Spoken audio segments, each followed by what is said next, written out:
Thank you very much. All right, well, hello and welcome to our conference. So my name is Mark Cormier, and on behalf of the organizing committee for the National Conference for Teachers of English Costa Rica, I want to welcome you to the first interactive webinar of our 2021 online conference. And the title of our conference this year is Building a Community of Practice to Enhance and Transcend English Language Teaching and Learning. So this is our 36th annual conference, but it's the second one that we've done completely online.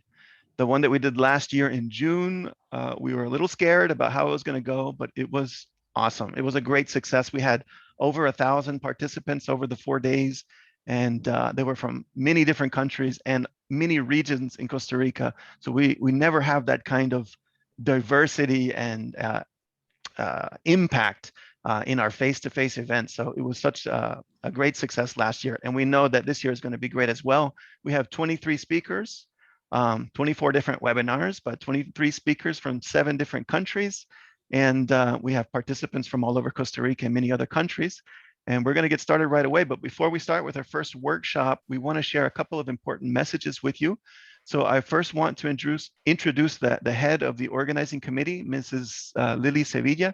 She is the academic director of Centro Cultural Costarricense Norteamericano. So, Doña Lily. Well, thank you, Mark, and welcome all of our special guests and teachers. As Mark said, this is our 36th National Conference for Teachers of English, but our second virtual conference. And for us, it has always been our goal to provide a space where English teachers can come together to share their experiences, creativity, and know-how. And over these decades, we have evolved our conference to better meet the needs and realities of our participants. And last year, those needs definitely changed drastically as the global pandemic led us to hold our event in a virtual format for the first time ever. And as Mark was mentioning, the result was a complete success, especially because of the impact our conference was able to generate. It was really exponential. And we were able to reach out to teachers all around Costa Rica and beyond. And at Centro Cultural Costarricense Norteamericano, we have always been committed to provide English teachers with training on the latest resources and trends in English language teaching. And this year definitely will not be the exception. Our aim in this conference is to focus on cultivating relationships among teaching professionals, stimulate dialogue, and generate a shared sense of collaboration and passion for teaching. To share what we have learned through this pandemic, to rediscover, reflect, and reinvent ourselves, and to understand how we can build together this new normal and define our role as future educators. This year, we are showcasing innovative best practices and time-tested strategies that involve the use of technology and universal application for face-to-face, online, and for emergency remote learning contexts.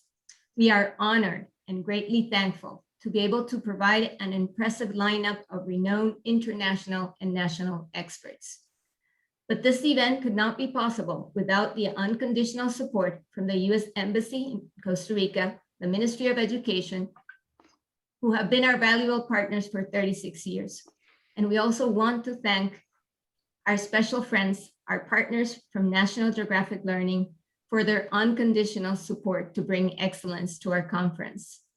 During the next 4 days, we want you to participate actively as you enjoy our conference from the comfort of your home or school. And we also want to show a bit of Costa Rica, of our beautiful Costa Rica.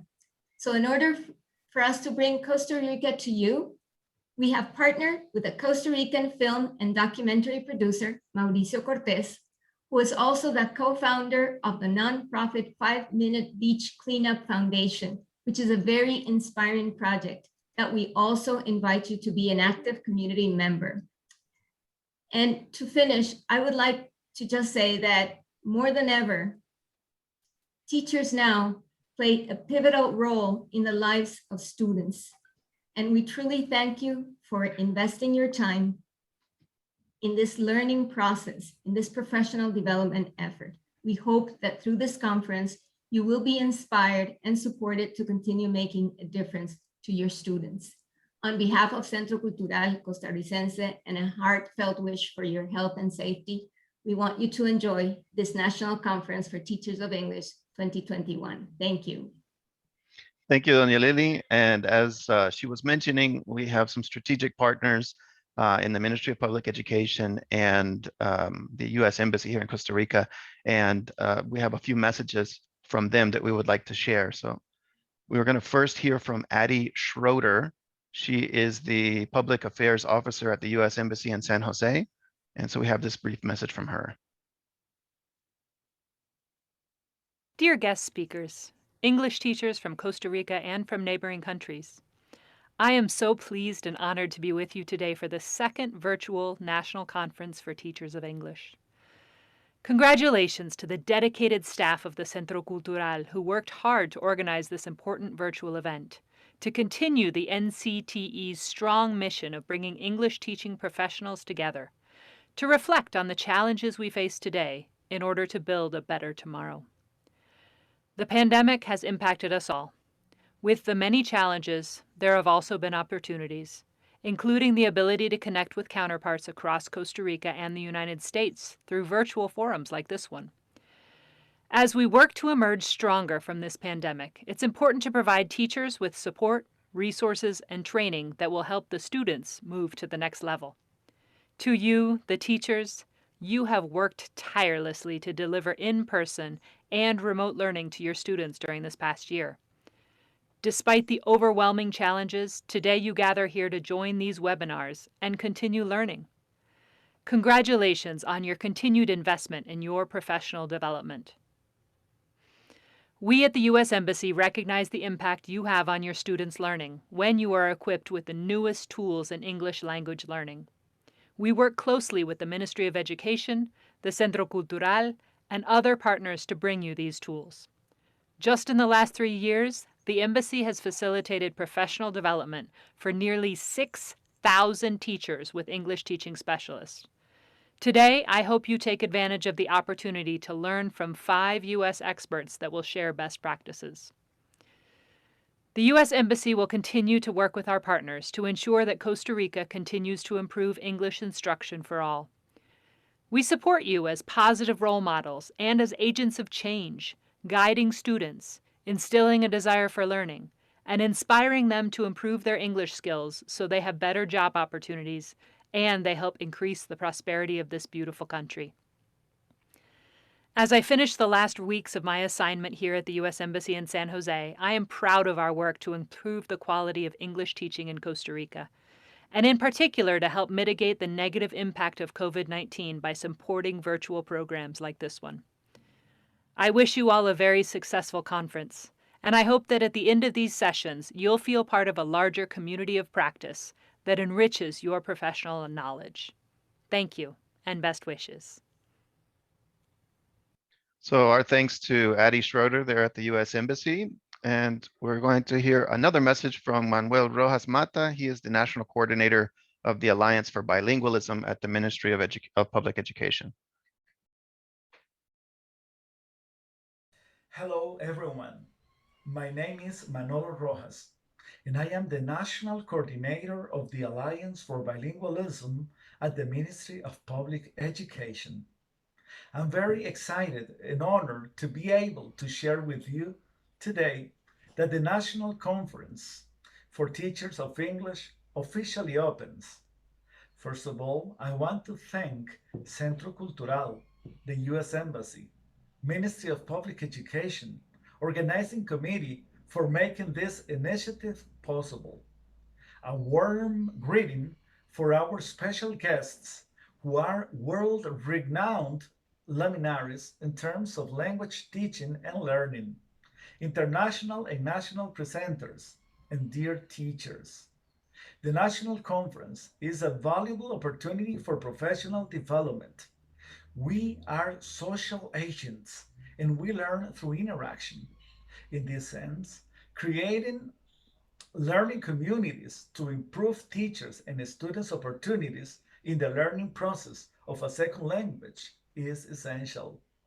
I remember that in my early career as an English teacher, I had the opportunity to attend several conferences, which were a changing point in my career as I was able to emulate, innovate, adapt, and even improve some of the methods presented during the conferences. I assure you that my students were amazed, inspired, and willing to learn more. This spirit emerges in every conference. This time, however, the pandemic has brought and inspired significant changes in the way the conference is developed. Even though I'm pretty sure this conference will rock and keep you safe at home, I hope that with this conference, we can reinvent ourselves and offer our students better academic opportunities. Thank you. So our thanks to Manuel Rojas from the Alliance for Bilingualism at the MEP. And we have one final message from Melania Brenes. She is the Vice Minister of Public Education. Bienvenidos y bienvenidas a este Congreso Nacional de Profesores de Inglés desarrollado por el Centro Cultural Costarricense Norteamericano con el Ministerio de Educación Pública y el apoyo de la Embajada de Estados Unidos. Esta será una excelente oportunidad nuevamente de revisar nuestra actualización profesional, aprender nuevos conceptos, nuevos enfoques, realizar networking entre colegas e inclusive con expertos a nivel internacional. Una excelente oportunidad que año con año tenemos las personas docentes para poder actualizarnos y crecer profesionalmente. En el marco del desarrollo de la política educativa para la promoción de idiomas, nuestro trabajo como docentes de un segundo idioma tiene una especial importancia para el alcance de los objetivos de esta política. Esperamos que encuentren en estas oportunidades de aprendizaje un cúmulo de nuevas oportunidades para seguir aprendiendo y para mejorar y contribuir en la calidad educativa del país.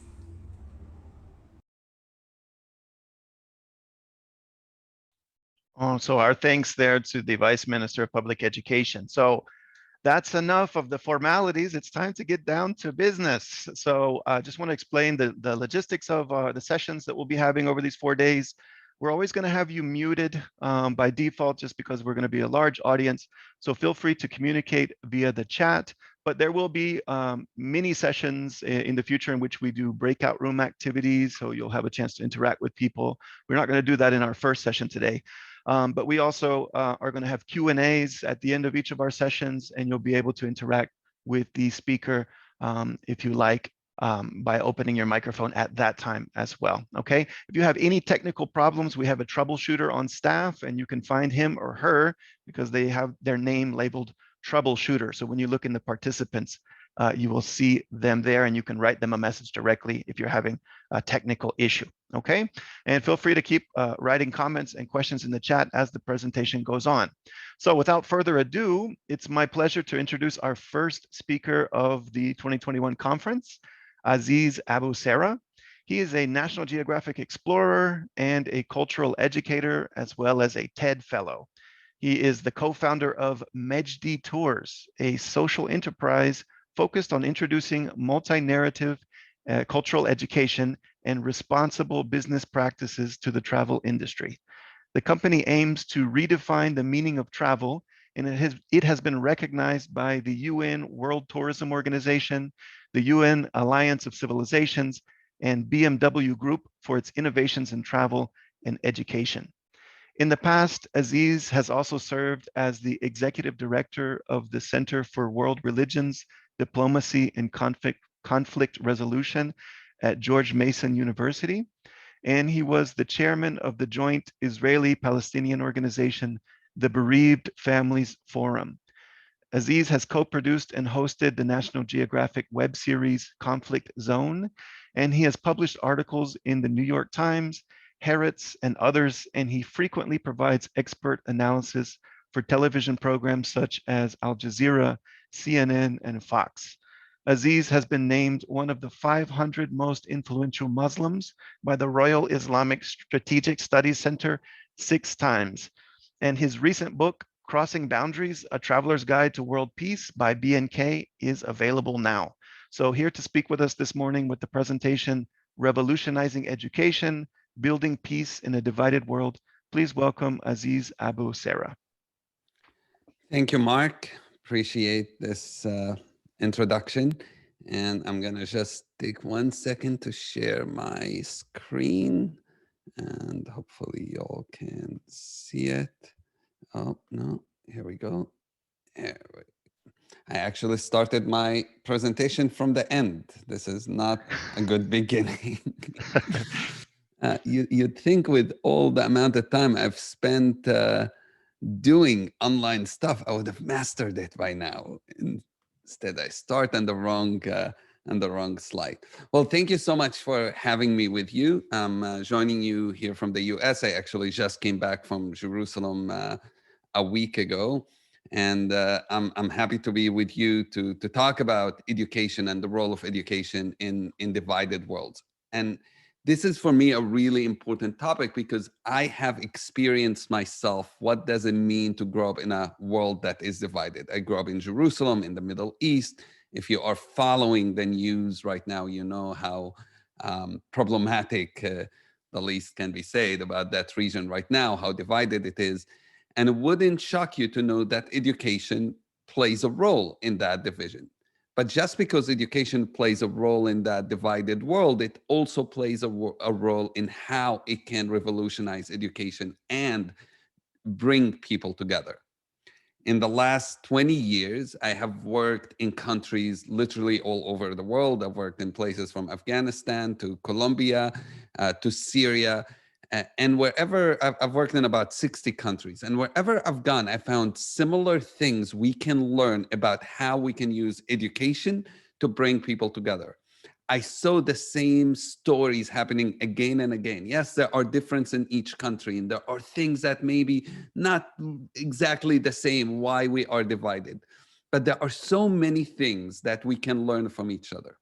And so for the last 22, 23 years, I have been working hard to bring people together in any way possible, doing it through education, through media work, through travel. I try to find new ways to really heal our world as much as possible, deal with the injustices that we face wherever we are. But it's also important to say that this is not necessarily how I grew up. If anything, I grew up exactly on the other side of this story. I grew up in a divided place, as I said. I grew up very angry. I grew up very bitter, and I want to tell you a little bit about my story and how I grew up. But before that, I want to answer probably one question you might have, which is, what does it mean to be a National Geographic explorer? It's an awesome title. It opens doors literally for me everywhere. Having the camera, being able to take the most amazing photos sometimes, be able to meet incredible people, get into places I wouldn't otherwise get into. And so people ask me, how did you become a National Geographic explorer? And the answer is, I didn't really plan for it. I got one day an email that said, congratulations, you have been named as a National Geographic explorer. And as a result, you will be getting this check and an amount of money next to it. And I was sure this must be a joke, or it must be one of those emails that, yeah, give us all your banking information and we will send you all the money you want, which, you know, basically they'll drain your bank account. So I ignored the email. A few days later, I got another email and I said the same thing. Have you received our email? You're becoming a National Geographic explorer. You're going to get this much money. Send us your information. Like, yeah, right. You're really after me. I'm not sending you anything. Not a chance. You're kidding me. Delete the email. And this happened a couple of times until eventually I got a phone call. And it said, hey, have you been receiving our emails? This is so-and-so from National Geographic. We have wanted to make you an explorer in the society. And I was like, oh, you're serious? I thought this was a joke. And they're like, no, we are serious. And I called one of my friends after, and I told him, well, actually my business partner, and I said, look, National Geographic just called me and said, you're going to become an explorer. And his first response was, why? Why you? You're not necessarily the person you think about when you think of an explorer. And maybe on chat you can write, what do you think of when you think of an explorer? What really comes to your mind? And Mark, I might ask you to share with me what people write, if that's okay. Yes, of course. What do you think of? The word explorer, what does it really bring into your mind? Okay, here in travel from Moises, Travel? Anybody culture, else? Culture, adventure. adventure, yeah. hu- How about a figure? Who's the first figure you think about when you think an explorer? Ah, that reminds me of this person.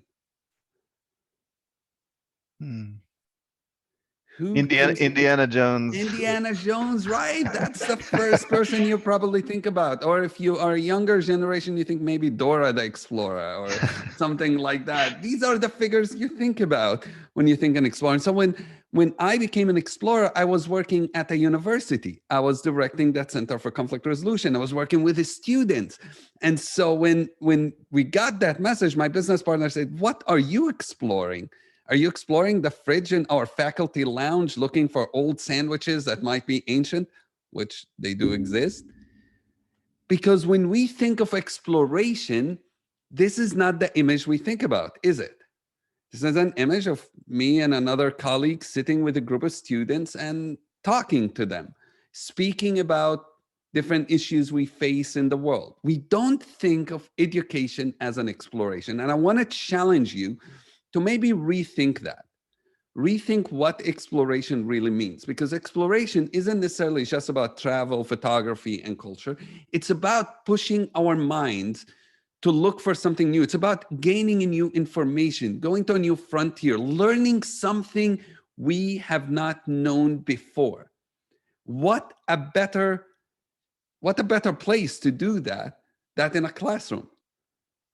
When you think actually about it, teachers, educators are leaders in exploration. Not only are you exploring new things yourself, but you are opening the door, helping so many others to explore, to learn, to push their way of thinking, to maybe analyze things differently, learn about a new place they have not learned about, learn about a new language, learn about a new, all these things are actually actions of exploration. So if you didn't know it, congratulations, you are an explorer. It's not limited to what National Geographic says who is an explorer. You in the education field are definitely an explorers. And I would say you among the most important explorers, because you are raising a generation of explorers as well.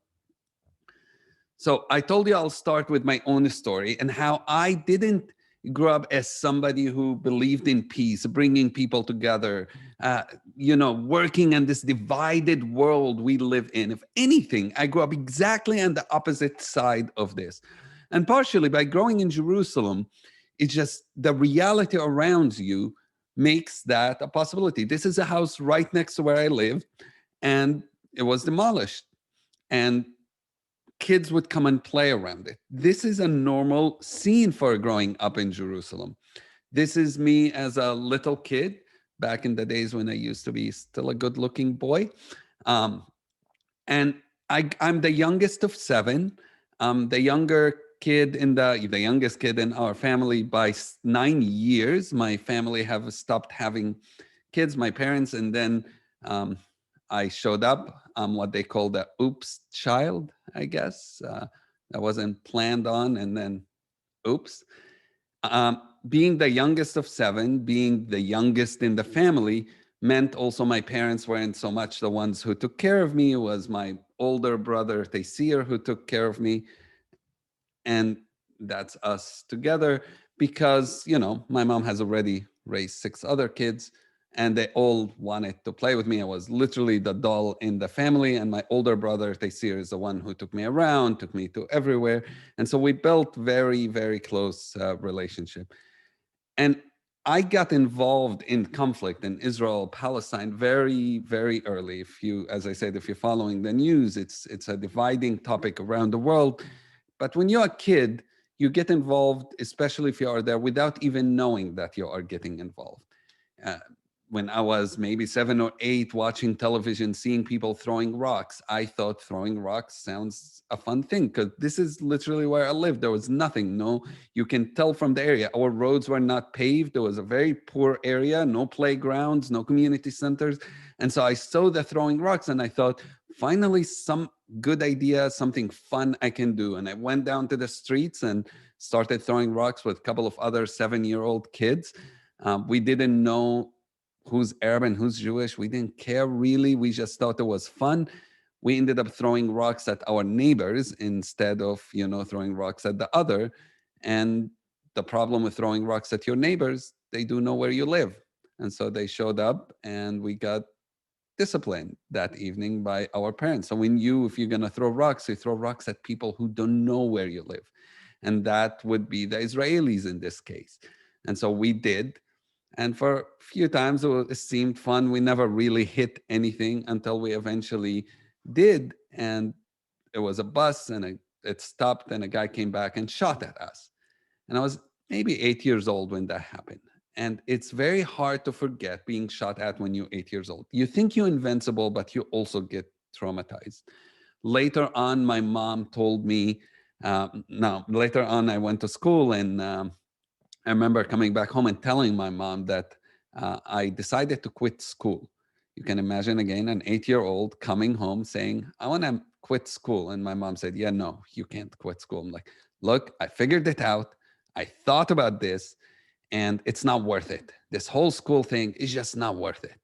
She's like, what do you mean? I said, well, there were clashes between kids and soldiers and there was tear gas and I almost suffocated to die. And so my mom came up with a solution and her solution was to give me an onion. And I would take with me every day an onion to school. And the reason she gave me an onion wasn't because she was a mean mom who thought that would be my lunch. It was because onion helps you if you get fired at tear gas.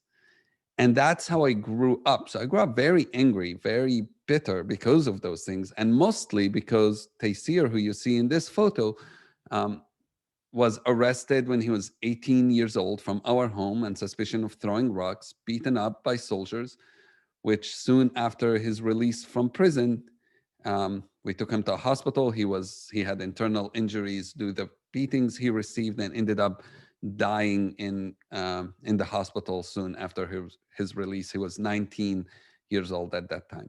And so you add all these stories together. And by the time I was 10 years old, I was angry.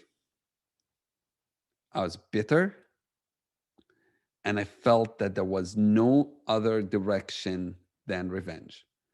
And I want you to put yourself in a 10-year-old kid's place. You see your brother being killed, you got shot at. How would you feel?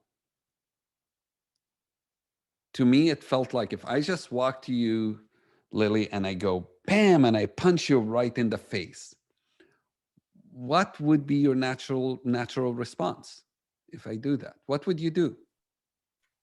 Probably punch you back. Right, you'll punch me back. That's most of us.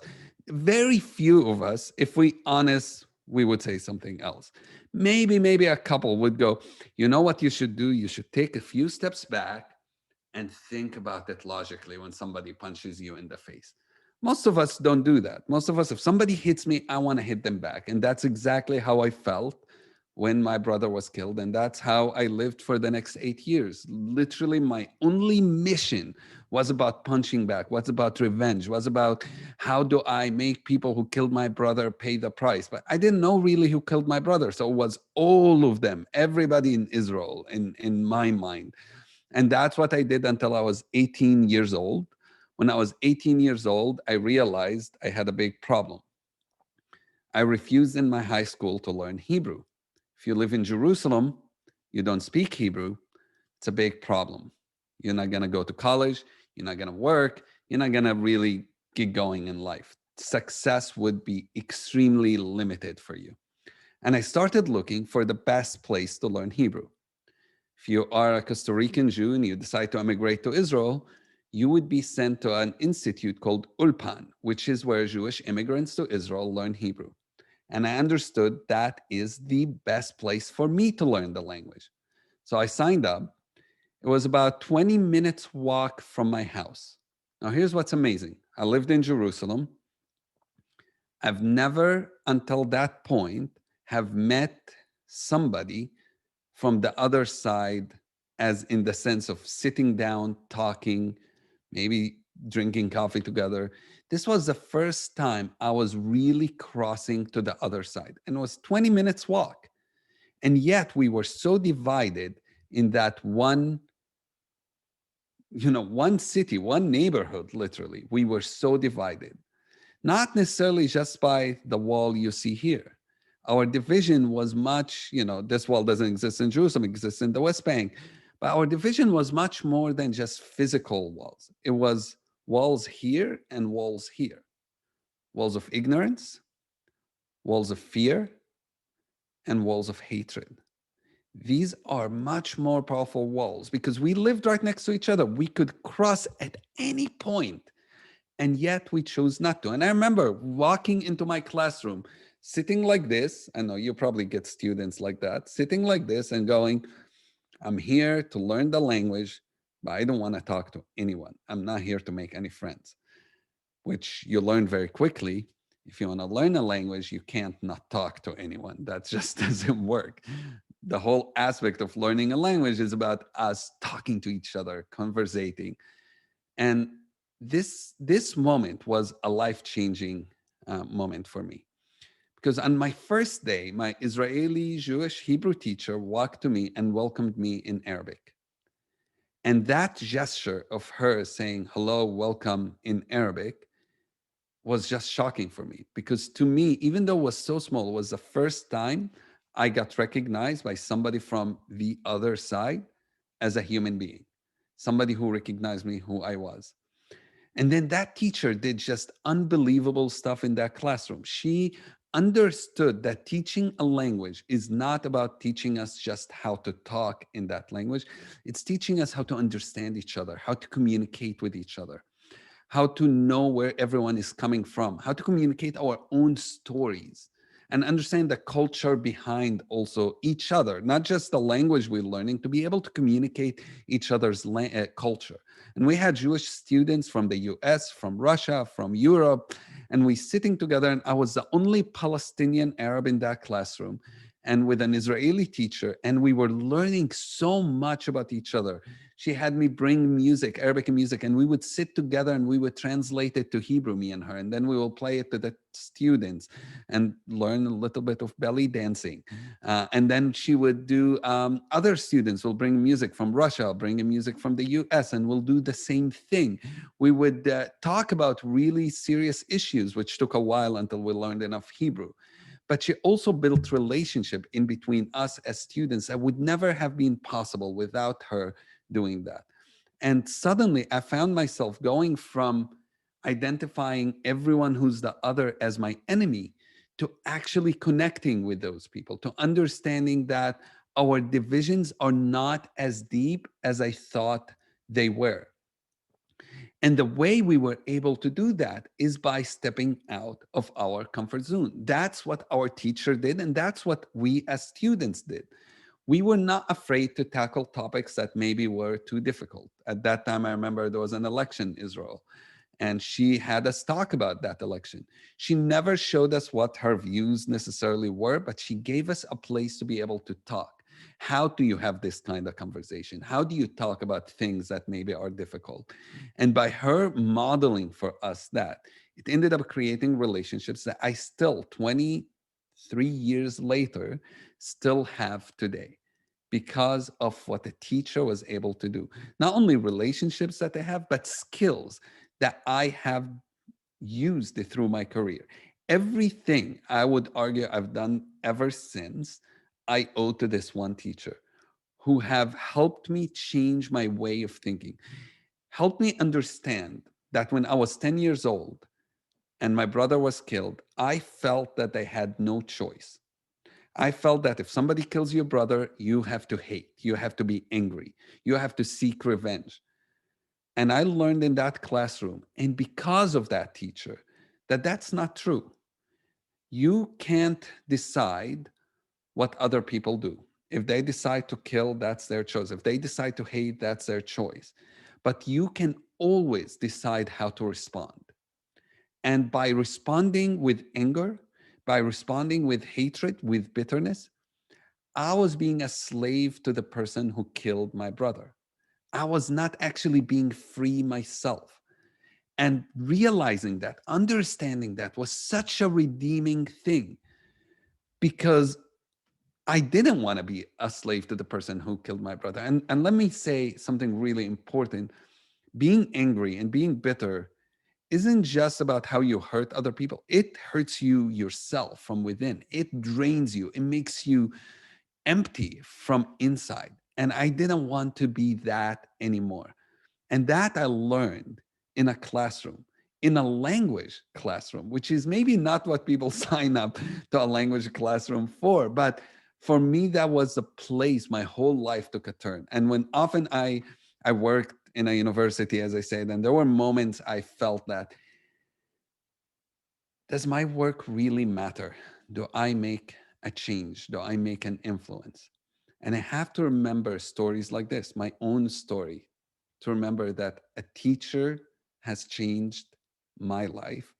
A teacher might not always see it. And I don't think she saw it when it was happening. I didn't go to her and say, hey, you changed my life.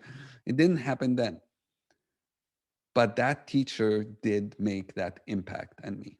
I realized that the line between justice and revenge is such a thin line. I still believe in justice. I still pursue justice, speak against injustices, but not from a place of wanting to seek revenge, not from a place of wanting people to get hurt. And that thin line is so easy. We all think we are seeking justice. Too often, we are seeking retaliation. Too often, we are seeking revenge. And that thin line is something that I think drives our division in the world more than anything else. We all justified in our own ways, but it's not really justified. It's just we justify it for ourselves. Martin Luther King Jr. said, men often hate each other because they fear each other. They fear each other because they don't know each other. They don't know each other because they cannot communicate. And they cannot communicate because they are separated. I love this quote because it really tells us what drives division. It is lack of knowledge. It is fear. It is separation. It is inability to communicate. And when we talk about language and language learning, this inability to communicate is a problem. And being able to learn how to listen to each other, how to understand each other, how to not be separated from each other is one of the best ways to drive out fear and drive out hatred in our communities. I would argue, actually, it's not that we don't even know each other. Too often it's that we think we know each other. We decide who the other is before ever really learning about them. And that's where the role of education, revolutionizing education, comes in, is we step out of our comfort zone. We step out of thinking we know what we know and being willing to say, I want to learn. I want to understand maybe something I'm not sure about.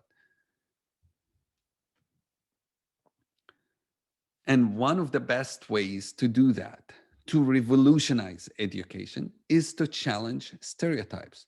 We all have stereotypes.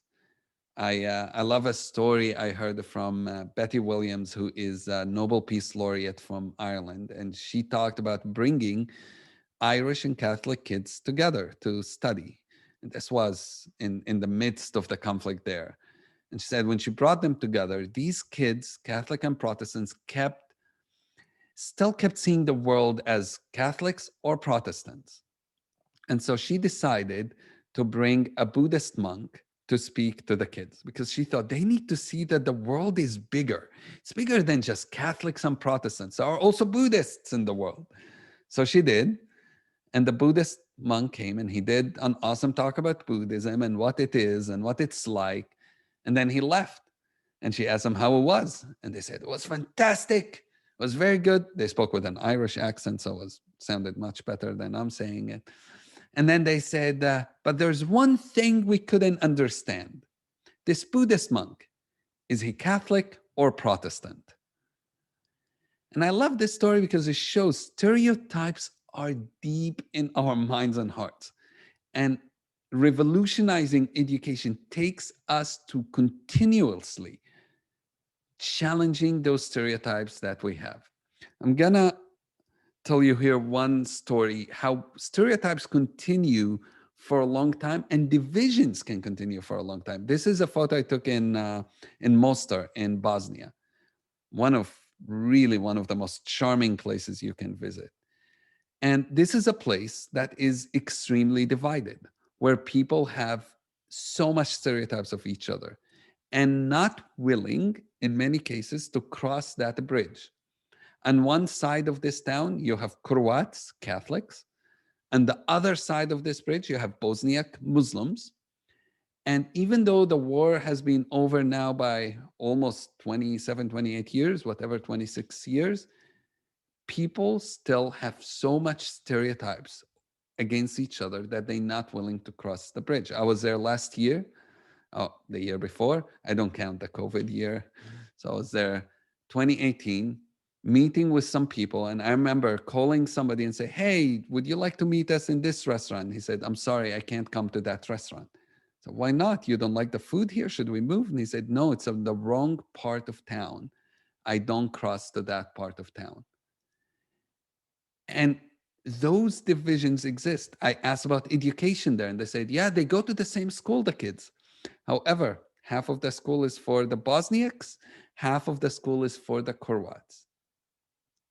That's, to me, is amazing that such a thing exists. Now, here's a piece of hope I'll give you, is that some of the students hated that. And they were saying that after school, even though they're not supposed to, some of them would sneak to the other side and start talking to those kids in the other side. Start to breaking through those stereotypes, despite all the reasons they are told not to. We have to start thinking, breaking stereotypes is how do we break the us versus them mentality? And to do that, we have to ask ourselves, who's us and who's them? And to start to figure out a way to break it through. You figure it out by humanizing who's in the other side, introducing who's in the other side, showing the human being, not just the stereotype of who's standing on that side. And I'll show you now a video I did a few years ago when the World Cup was happening in Brazil.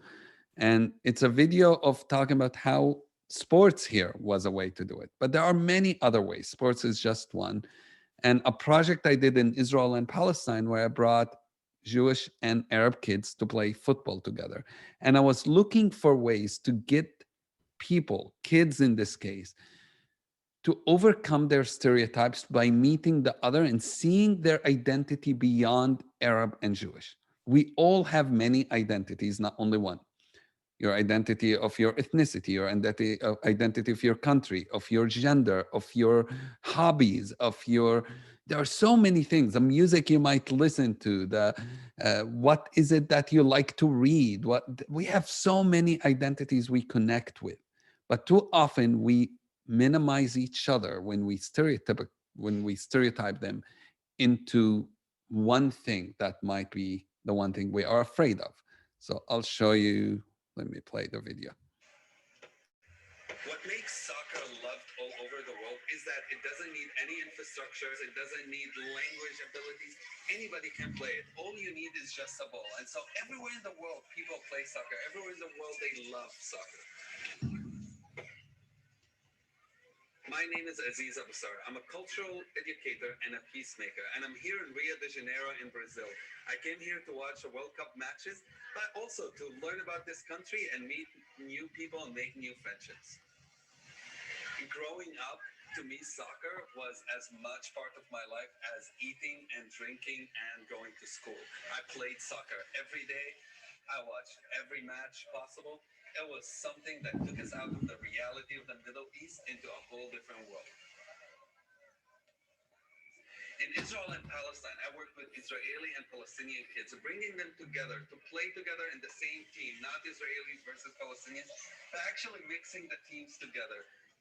This is Muhammad, this is Yusuf. And the moment they got in the field, they forgot all differences. Language didn't matter, color didn't matter, what religion they are didn't matter. All mattered is whether you can play or not. Soccer is a great way of intercultural exchange because every team, whether they intended for it or not, are bringing some of their culture into the games. Their fans are bringing their colors, their music, their dances, and you get to learn about that. Even sometimes some of their beliefs. One cultural thing that people have learned in this World Cup is about the Muslim players who had to fast because of the month of Ramadan from sunrise to sunset, not eating and not drinking. And having to play while fasting is really hard. And so it's been a great experience and a great learning experience for everybody.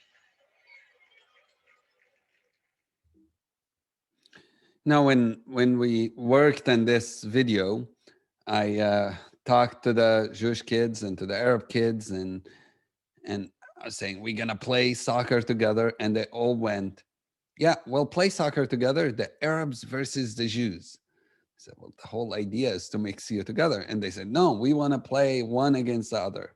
And I said, no, we're not gonna do that. We're gonna mix the teams.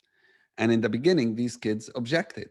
Actually, few kids refused to play all together. I said, fine, you don't have to do it. You can watch us. And so they did for about 10 minutes. And 10 minutes passed, and they started coming literally one by one saying, um, that team there plays better. Can I play with them? And suddenly their identity went from being Arabs versus Jews to who plays better soccer to who plays worse soccer. And that's the team I want to be on, the one who plays better soccer. These are going to be my friends. And it took few minutes for these kids to stop seeing each other only in one identity and go beyond that. See maybe a human being beyond. And that's how we break stereotypes, is showing that there is more to anybody, to any story than whatever we might have heard, whatever we might have learned before. Oops, sorry.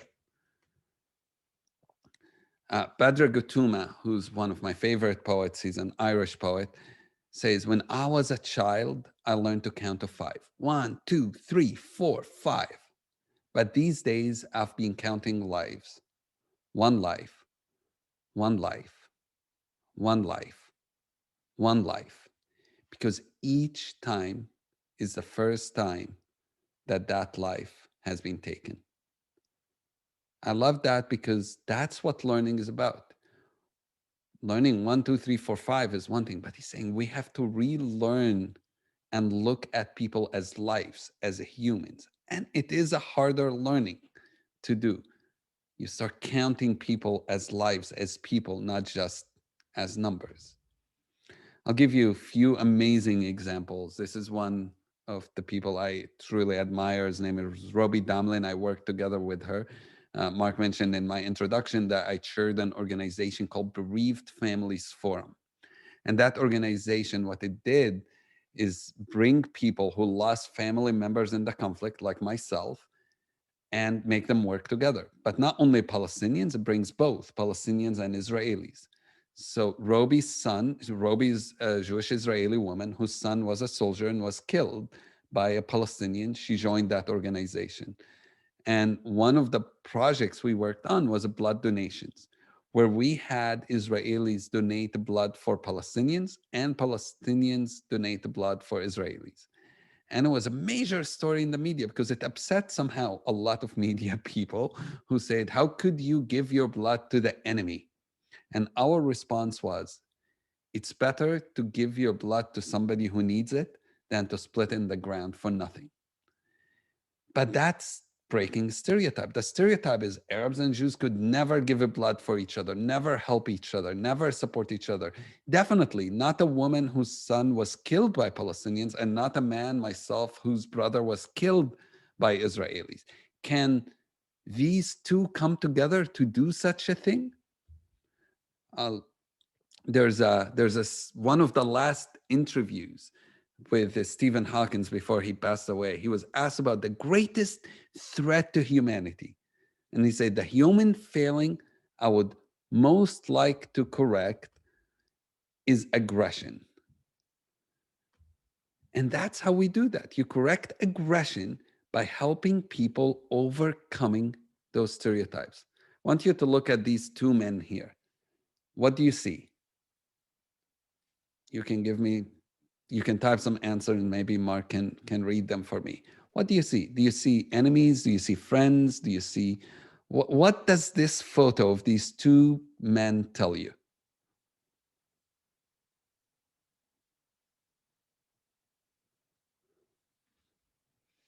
So seeing friends, pals having a good time, two friends enjoying dad and son, Right?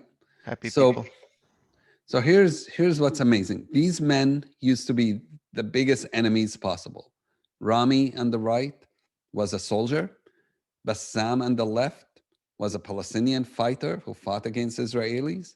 He was in Israeli prison for a few years. They both part of another organization called Combatants for Peace, which brings people who fought against each other to work together to find solutions for our conflicts without using guns and shooting at each other. But another thing that unifies them, or you could argue divides them or unify them, is that both of them have lost their daughters, who you can see their pictures on the left, in this conflict.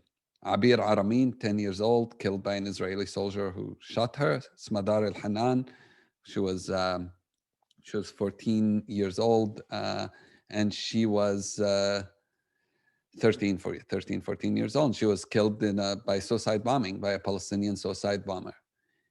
You look at these men, there are no two men who maybe have the right to hate each other than these two.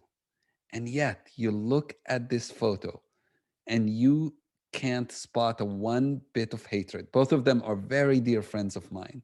And I've seen them, they hang out literally all the time together. And that kind of true friendship can happen when people can break those stereotypes. And I often say, when people say it's impossible to have peace with whoever it is you think is the other for you, I say, look at these two men and tell me again that it's impossible. Look at these two men who broke every stereotype about the other, overcome their anger, overcome their pain, and work together.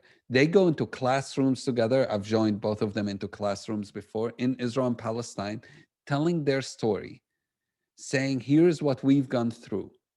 And here is the other that you've never met. In every classroom they've ever been to, almost no one of these students have ever met someone from the other side. And then they seeing an Arab and a Jew, a Palestinian and Israeli sitting next to each other, not fighting, not arguing, and that confuses them. And then they tell their story and you say, but your daughter has been killed and you're willing to sit with him? And it's beautiful to see those same kids within an hour and a half, 2 hours, as we having those conversations, go from I hate you, I don't want you to be here, you are my enemy, to being like, I'm confused. I don't know. This is new information. And so when I start in the beginning, I say education is about exploration. This is exploration. This is education. Is it challenging those stereotypes, showing the other as a human being? And finally, I want to end with experiential education. When I worked at George Mason, I did a lot of work with students where we would go out of the classroom or give a lot of work for students outside the classroom. I did study abroad, study away, gave all these tasks that they can do outside. And then in one of my trips, I was working on the Syrian conflict, and I started meeting these kids everywhere I went. It's a horrifying story because Syria has over 10 million people who've been displaced from their homes. Half of those are children. Most of those are not or were not able to go to school after. And I started, sorry, and I started meeting these kids and hearing their stories. And I'll show you some of the videos I found going around Syria.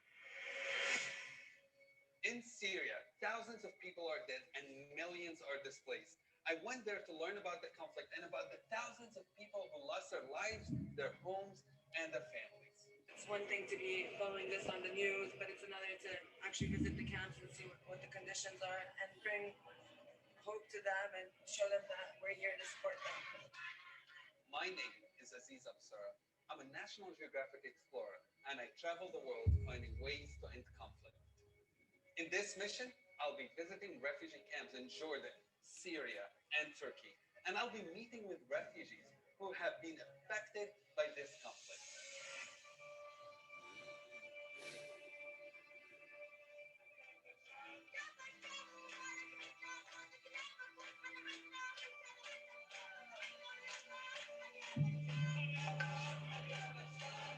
We want to live.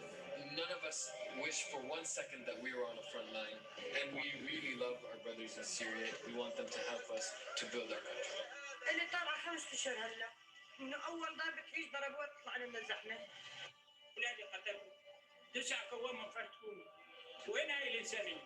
I'm not only traveling to learn, but to act. My colleagues and I will be organizing an educational summer camp for Syrian refugee children. I want to explore this conflict and show everyone how they can engage to make a difference.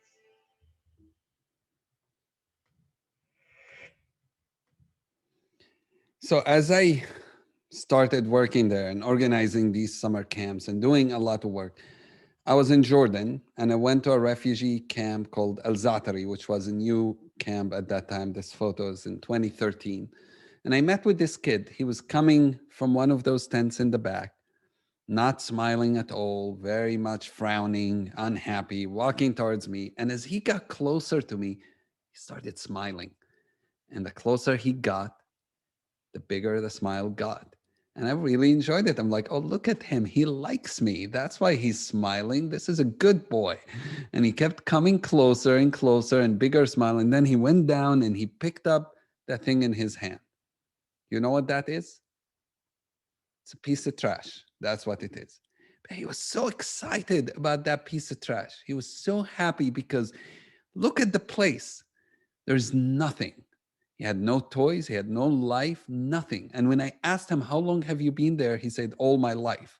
Now, it couldn't be all his life because the conflict hadn't started, all his life. It was just a 2-year-old conflict. He's been in that refugee camp maximum a year.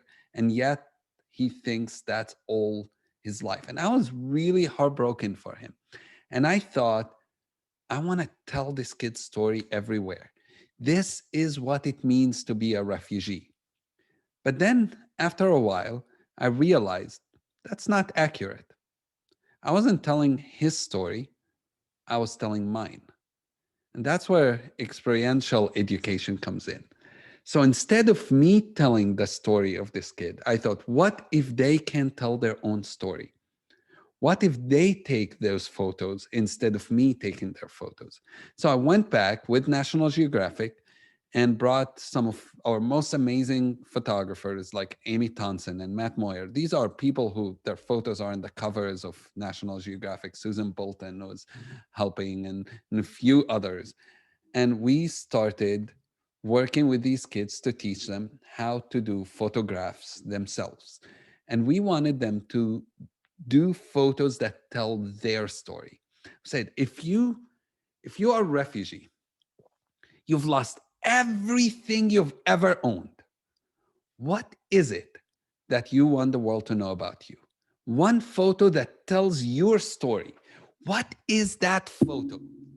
And I started thinking, I'm sure these photos, I don't know what you think, but I thought, you can type some if you want, but I thought, well, what is it? Somebody who've gone through so much, living in a tent, had family being killed, got nothing. What the photos they're going to take? And I was sure it's, I don't know, it's going to be the tent. It's going to be the mattress they live on. It's going to be how horrible life is. To be honest, that's what I expected. And I was very wrong because those are not the photos these kids took.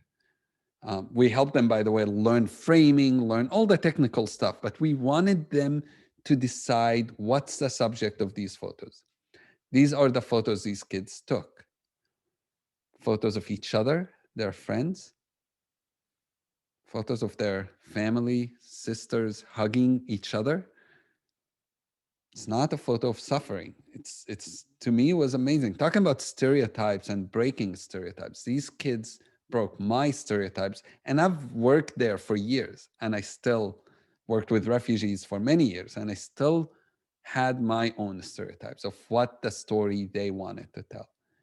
But their education was here experiential. We wanted them to tell the story, to think for themselves, to figure out what is the message they want to send.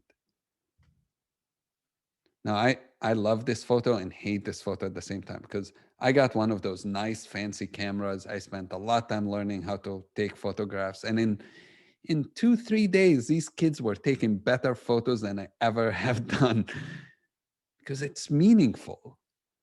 Connection, each other, photos of themselves, the creativity these kids came out with the moment they were given the chance to show what they have. Freedom, and the most important thing in the world, football.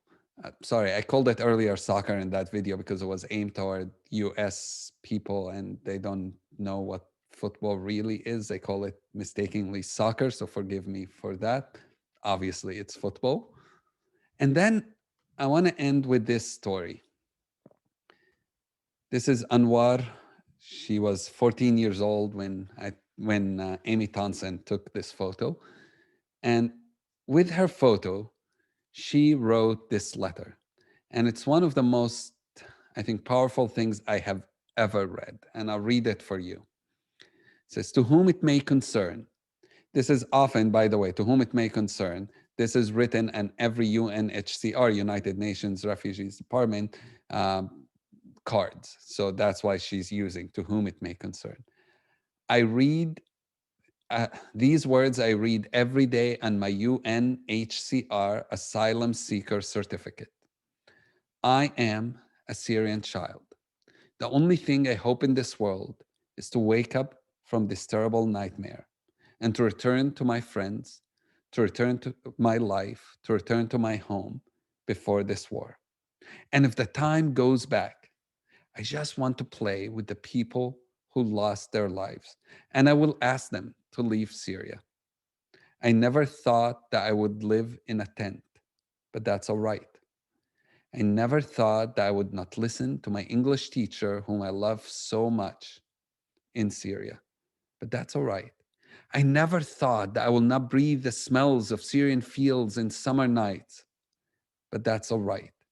But to whom it may concern, please stop war and let me go back to my past life. When I mean, I remember getting this letter and just reading it and being so moved by this girl, because I think when we always, regardless if you're in conflict zone or not, you think of yourself either as a victim or as a survivor. You could be the richest, the most powerful, the most privileged, and still think you are a victim. And you can be her and still think of yourself as a survivor. And when I read her letter, she's a survivor. A victim will build walls around themselves and think all the world hates me and everything is against me.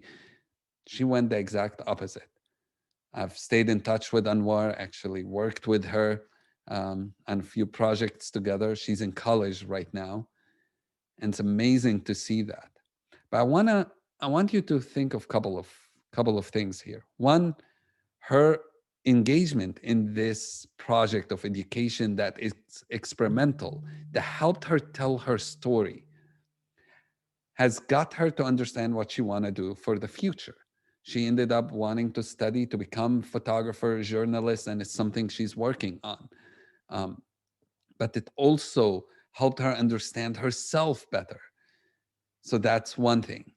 Uh, I want you to look at the people she mentioned in this letter. There's one person in specific that she mentions clearly, this one person.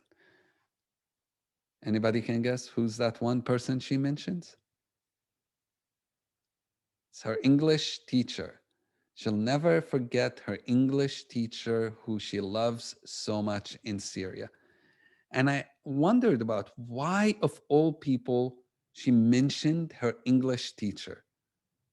And I should at some point ask her, but I think few things. One, her English teacher helped her to communicate to the whole world, helped her, give her an opportunity to not only speak to those around her, to have her message amplified literally everywhere. And it did. This image with this letter was featured in the Kennedy Center in Washington, D.C., with an exhibit of some of the photos you've seen earlier. She was able to reach the whole world because of her English teacher. And then you look at this letter and you might think, well, was it really a great English teacher? I mean, look how many grammar mistakes are in this letter, tons of them. And yet, I don't know about you, those grammar mistakes don't matter because her English teacher taught her to communicate. Maybe not perfect grammar, but she was able to share her story. She was able to communicate. And that's what's most important. My English is still not perfect. And I'm very grateful to those who helped me to communicate, to be able to tell my story, to be able to write and find the right people, thankfully, to edit for me.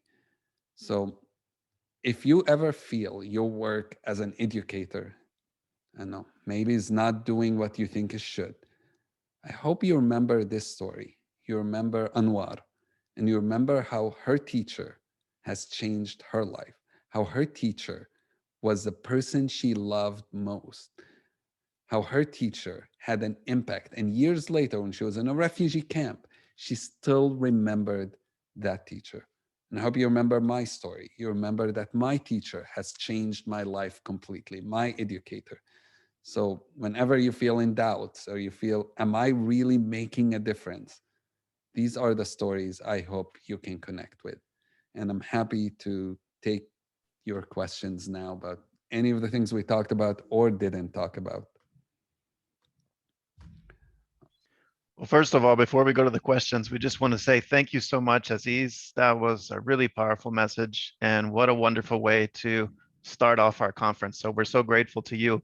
And I wonder if everyone can just say thank you in the chat, or if you have your video on, wave your hands to Aziz so he can see you. A virtual applause, I think, is definitely in order. So thank you so much, Aziz, for that. All right, everyone. So we would love to have some of your questions, comments, reflections. And so we have the chat open.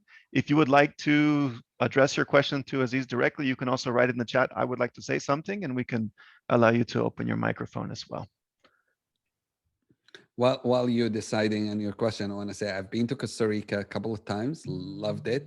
And I mentioned to some people earlier, one of my colleagues is from Costa Rica and working on our, I mentioned in the beginning, I have a travel company and working on our tours there. And I'll probably be there hopefully as soon as it's possible on one of my trips there. I guess we do have a first question here from, oops, the messages are moving so fast. From David Salas, I wonder if you'd recommend any further reading on the topic, either fictional or non-fiction reading. I'm assuming on the topic of peace building and conflict resolution. David, if you want something more specific, maybe you could clarify.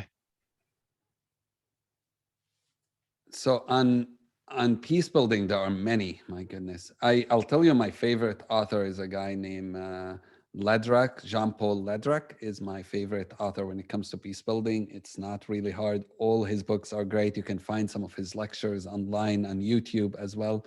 So that would be the first person I go to. And he worked a lot in Latin America, which would make him somebody you I think would connect with. Many of the stories he shares are from the region. So that's one. The book that we mentioned in the beginning, Crossing Boundaries, A Traveler's Guide to World Peace, it's about travel, but it's not only about travel. It's heavily focused on peace building in communities and how travel isn't about distance. It's about traveling within your own community and building peace within your own community. So I know I'm plugging my own book, but Of course. I have to. I did co-author another book that's really interesting called Strangers, Neighbors, Friends. And it's with two friends, one Jewish and one Christian. And we use interfaith in it. So it's, I write about Islam, one of them write about Christianity, one of them write about Judaism. Each one talks about our backgrounds, where we come from. And it's each one of us takes it totally different, and we talk about important topics regarding peace and conflict in our own communities. Normally people really love one more than the other two, and it's amazing because it's not the same. I have friends who love the rabbi most, and I have friends who like mine more and like the Christian professor more. So that's another one. Yeah. All right. So we have a couple of other questions, but just want to let you guys know you can write your questions in the chat, or you can say, I would like to open my mic. Just let us know. We want to keep this as personal as possible. So we have this comment and question from Hauji. I'm sorry if I have your name mispronounced. She says, or he says, your English is amazing. Can you talk about your English language experiences briefly? Which essential factor made you successful in English learning? Okay. Not unfortunately, and I hate to say it, it wasn't so much a school, because I went to in my country, you learn English from first grade, but it's heavy on grammar and not on speaking. I was fortunate, my older sister, who was the first person in our whole family to go to college, decided to study English literature. And so she was a teacher, and that helped me quite a bit when I was a kid. And then actually helped me so much that I was 8 years old. I would pick her books and try to read them. And her books were like Byron and things like that. And I'm like, I don't understand the thing, or William Blake. And I'm trying to find a dictionary and trying to understand, which didn't work very well, but I enjoyed doing it. And then what really helped me, honestly, my cousin ended up working for an American organization, and I would go and spend time with her in her office and just talk to people. And by talking to people, I made tons of mistakes, got laughed at sometimes, but I kept doing it, and I think that helped me significantly learn. And yeah, the practice. I actually used to go into Damascus Gate, Old City, Jerusalem, and I would stop tourists when I was 9, 10 years old, and I would ask them if they need help.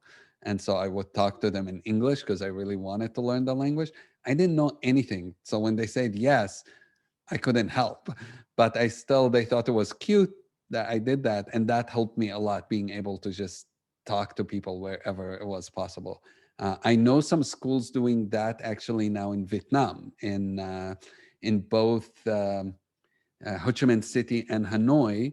On specific days of the week, usually on Saturday, they give homework to students and tell them to go to the park and talk to tourists there and get the answers from tourists. And it's aiming toward getting the kids to practice more English by doing that. So you'll find, you go and sit in that park. I take my travelers there always on a Saturday and say, okay, just sit down here, and some student's gonna come and talk to you. And it's amazing because it's volunteering, but it's not on your own term. It's on the term of what the teachers decided and what these teenagers want. And they'll come and ask a few questions, take notes, and they have to submit it to their teacher the next day. So we have a comment here from Caro Cespedes. She says, thanks for sharing all those things, Aziz. I think that we Costa Ricans are blessed, even though now we're having difficult times with COVID-19, but it doesn't compare against living in countries with war or worse difficulties. And I think she's referring to the fact that, Costa Rica is the first country to constitutionally abolish the military. So it really is quite a special place. Yeah, and I got one of those T-shirts that says Costa Rica, no army since 1948. Love it. So we have a question from Monica Alfaro. I'm not sure that you'll know the answer to this because you were saying that Nat Geo found you rather than you seeking to become a Nat Geo explorer. But she asked, how can a person from Costa Rica be a part of such a great team like National Geographic as an explorer? And maybe as adding something to her question, do you know if there are any Costa Rican Nat Geo explorers? I would assume yes. I know few from the region. I'm trying to remember Costa Rica specifically, but there is a way. So there's different ways to become an explorer. I got in it through something called the Emerging Explorers Program, which they find you, but you can become an explorer by applying to become a grantee of National Geographic as well. And there's specific grants that actually sometimes focused on teachers. It's very competitive. Tons of people apply for it. So you can, they suspended it last year because of COVID to focus on COVID stuff, but I think they'll probably reopen it soon. You can apply two different kind of grants, at least for exploration. One of them is focused on younger people who they call young explorers, and then the others at normal grants that in different fields and areas that you can apply for. So just keep watching National Geographic websites, search for grants on it, and you should be able to have an opportunity to apply for things. All right, so we had a question here from Jose David Ramirez as well. He's asking, would you like to share the process you follow to learn information? I'm not sure what kind of information specifically he's referring to. I wonder if he's just talking about learning a language, or Jose David, would you like to clarify what you mean by that? We can allow you to open your mic.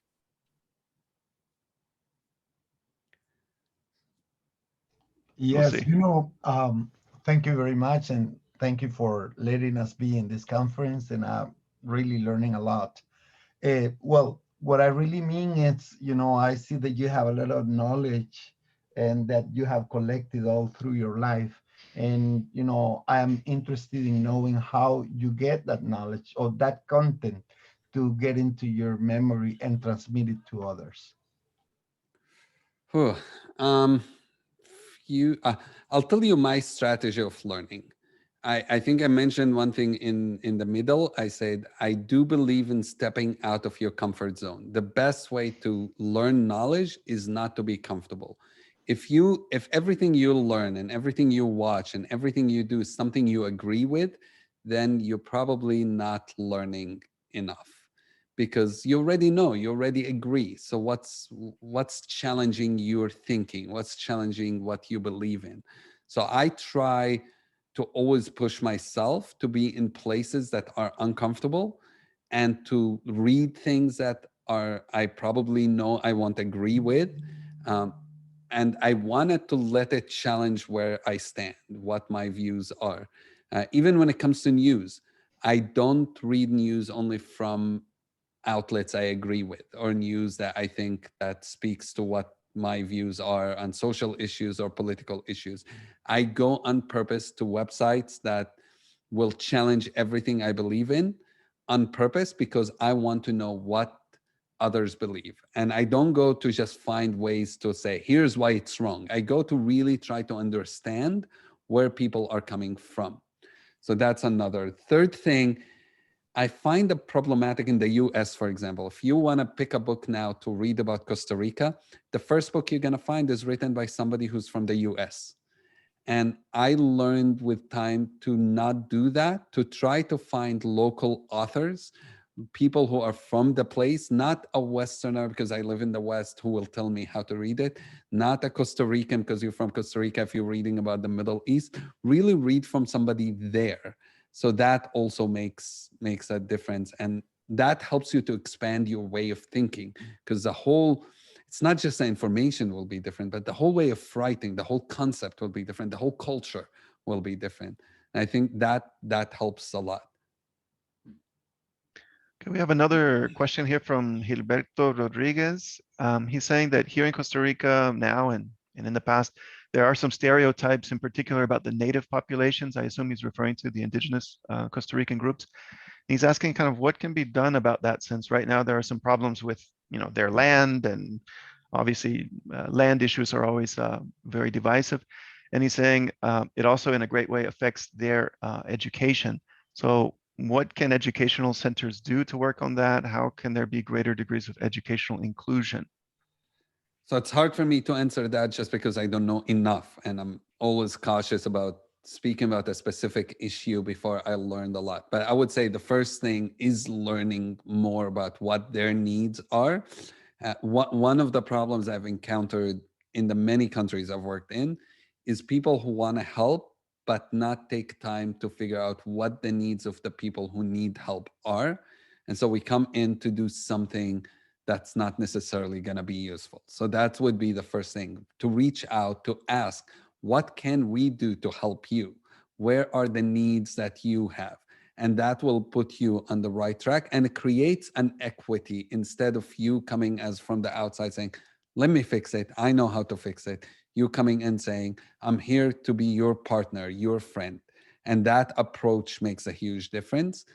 So that would be the first thing I would do, is just go learn, talk to that community.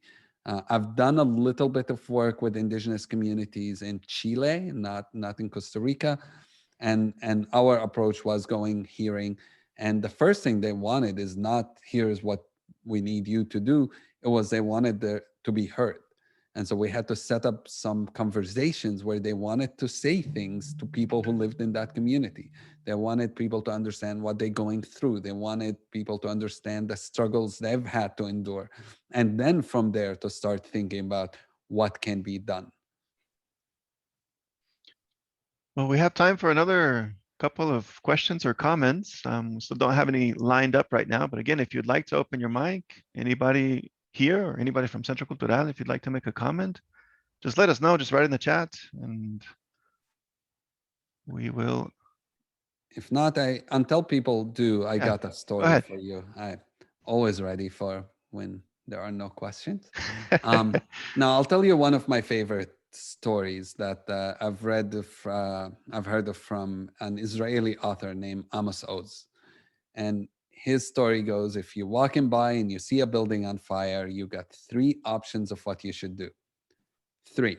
So you're walking by, see this whole building engulfed with fire, and your first option is to run away, because you think, yeah, I know there are people in that fire, I know people are hurting, but if I get in, I could die myself, so I'm not going to get involved. And when we look at conflicts, at problems in our society, in our communities, too often that's how we respond. We say, I don't want to get involved, I'm going to run away, because if I get involved, I might get burned myself. However, by running away, you're not necessarily saving yourself, because fires spread. And if we don't work together and putting it down, it might eventually get to your home. So remember that. The second option, he says, is you create a committee to investigate who should we blame for the fire. So while people are burning inside the building, we are arguing about whose fault it is and what should we do about those people who did it. And that's another way we do it. I mean, we often think, if I go to Twitter and write my opinion about what's going on wrong somewhere and I say, who should we blame? Then I've done my part. And that's not true. Thinking about who's just to blame without thinking about what can I do isn't being part of the solution. If anything, you are part of the problem when we do that. So that's the second option. The third option is to get a bucket, you fill it with water, and you throw it on the fire. Then he says, what if you don't have a bucket? You get a cup, you fill it with water, and you throw it on the fire. But what if you don't have a cup? You get a spoon, you fill it with water, and you throw it on the fire. Now, would one person with a spoon be able to put out a fire, you might ask? Answer is no. One person with a spoon is not going to do anything. But here's the thing. If we are here 160 people, if each one of us looks around and sees what they have, some of us have buckets, some of us have cups, some of us have spoons. The idea is indifference will never put out fires in our own communities, in conflicts in our surroundings. But if we figure out, do I have a spoon? Do I have a cup? Do I have a bucket? What is it that I can do to make a difference? And you work in education field, you have that spoon. The question is, do we use it or not? And if, again, I hope out of this, you can think about, what is my spoon? What is my cup? What is my bucket? What do I have? And it doesn't matter. If you have a bucket, it's fine. If you have a spoon, it's fine. But that we are all part of putting out that fire is the only way we make a change. Thank you so much, Aziz. I think we have a comment here that really summarizes how we're all feeling. It's from Rigo Castro. She says, Aziz, you've been such an inspiration this morning. Thank you for the information shared, but most importantly, thank you for the message of inclusion and understanding. You make teaching much more meaningful. So we really appreciate that. And thank you for that nice comment, Rigo. So on behalf of the organizing committee for the National Conference for Teachers of English, I want to thank Aziz Abu Sera for his presentation today, for his willingness to share his time, his passion, his energy, and contribute to the success of our online event. So let's give him another warm virtual applause there. So thank you so much, Aziz, for that. Thank you. And I see a friend of mine there, so I just want to say hi, Laura.